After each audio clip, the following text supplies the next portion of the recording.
Good morning students. आज हम पढ़ेंगे न्यायिक पुनरावलोकन। न्यायिक पुनरावलोकन का अर्थ है फिर से देखना, अर्थात कार्यपालिका और व्यवस्थापिका या दूसरे शब्दों में हम कह सकते हैं संसद तथा विधान पालिकाओं द्वारा पारित किए गए कानूनों तथा कार्यपालिका तथा प्रशासनिक अधिकारियों द्वारा किए गए कार्यों की समीक्षा करना। न्यायपालिका के द्वारा, व्यवस्थापिका या कार्यपालिका या प्रशासन के द्वारा जो भी कार्य किए जाते हैं उनका इस आधार पर निरीक्षण किया जाता है या समीक्षा की जाती है कि कहीं वह संविधान के प्रतिकूल तो नहीं है। चूंकि भारतीय संविधान में सर्वोच्चता के सिद्धांत को स्थापित किया गया है, नागरिकों को मौलिक अधिकार दिए गए हैं, केंद्र संघात्मक व्यवस्था है, अतः भारतीय संविधान में न्यायिक पुनरावलोकन की आवश्यकता महसूस की गई।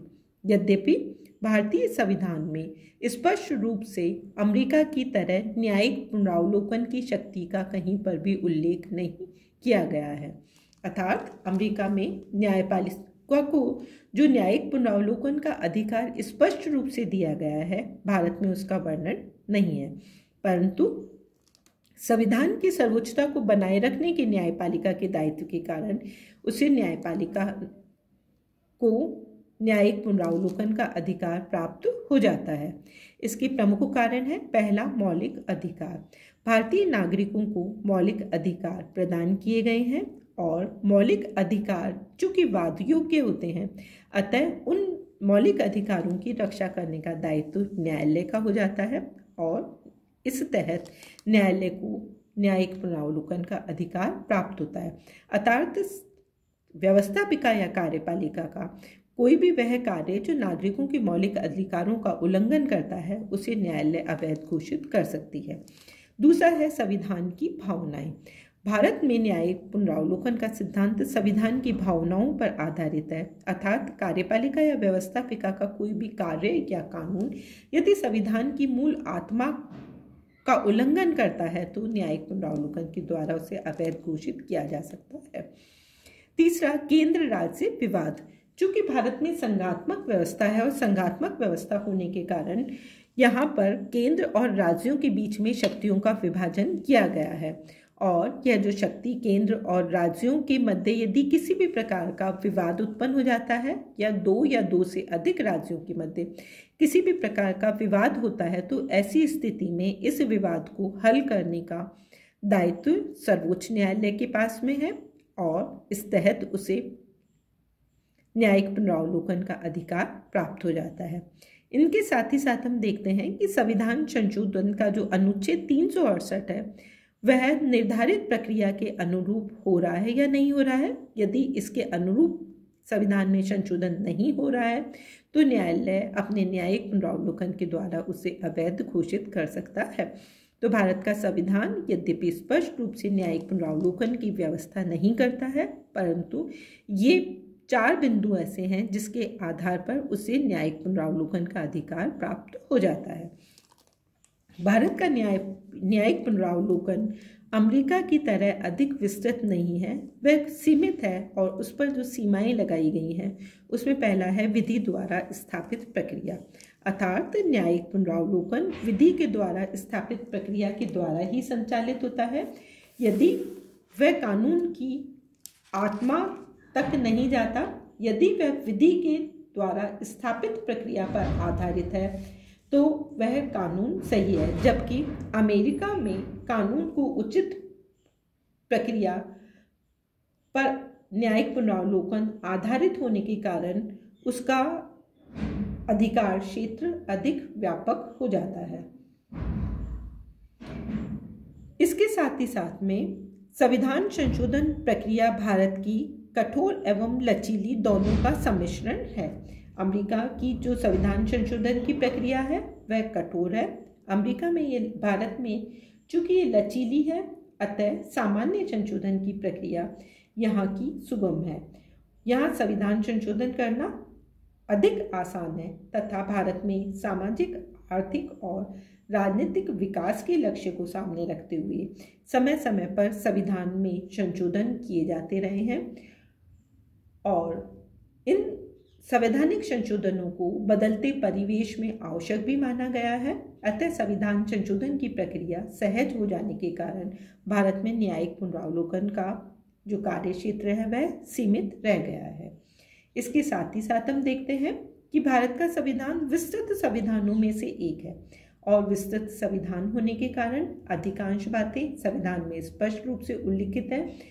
फलतः न्यायिक पुनरावलोकन का क्षेत्र सीमित हो जाता है, जबकि अमेरिका में संविधान छोटा होने के कारण वहाँ पर संघ व इकाइयों के बीच में विवाद की स्थिति बनी रहती है या बने रहने की संभावना रहती है। अतः अमेरिका में न्यायिक पुनरावलोकन का क्षेत्र अधिक विस्तृत है। इनके साथ ही साथ हम देखते हैं कि भारत में कुछ कानूनों की वैधता को चुनौती नहीं दी जा सकती है, अर्थात संविधान का कुछ भाग ऐसा माना गया है कि यदि उसमें संशोधन किया जाता है तो न्यायालय उन संशोधनों को अवैध घोषित नहीं कर सकता।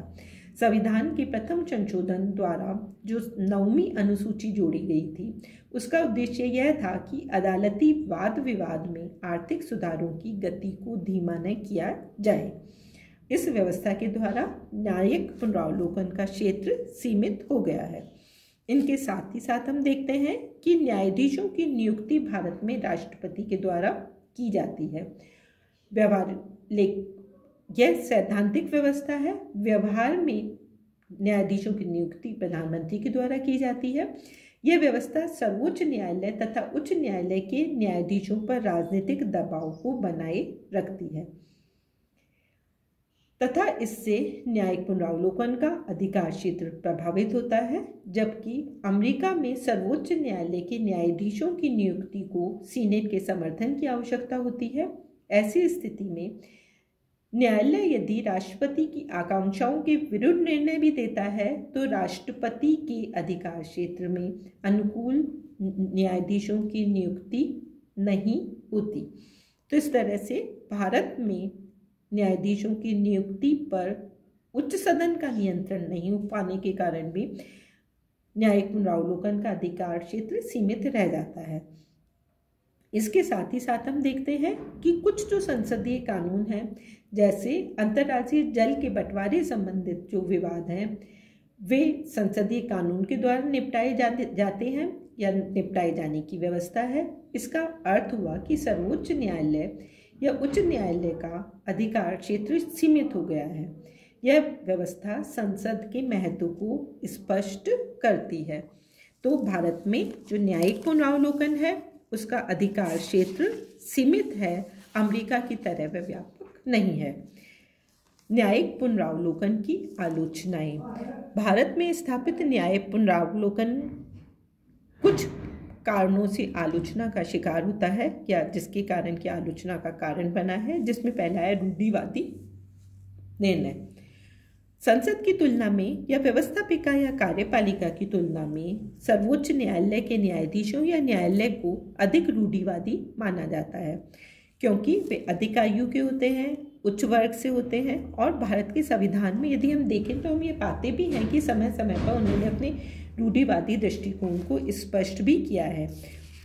संसद के द्वारा किए जाने वाले आर्थिक या सामाजिक परिवर्तनों को उन्होंने रोकने का प्रयास किया है।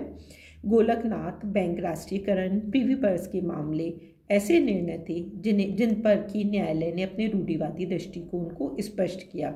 जमींदारी उन्मूलन, भूमि सुधार कानूनों के संबंध में भी ऐसे ही निर्णय दिए थे, जबकि आवश्यकता इस बात की थी कि न्यायालय प्रगतिशील समाज के निर्माण में व्यवस्थापिका या कार्यपालिका की मदद करे।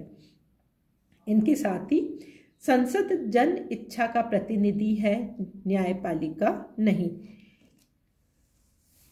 संसद को जनता विधि निर्माण करने के लिए या शासन संचालन करने के लिए चुनती है, परंतु न्यायिक पुनरावलोकन के द्वारा सर्वोच्च न्यायालय या न्यायपालिका संसद पर अपना नियंत्रण स्थापित करते हैं।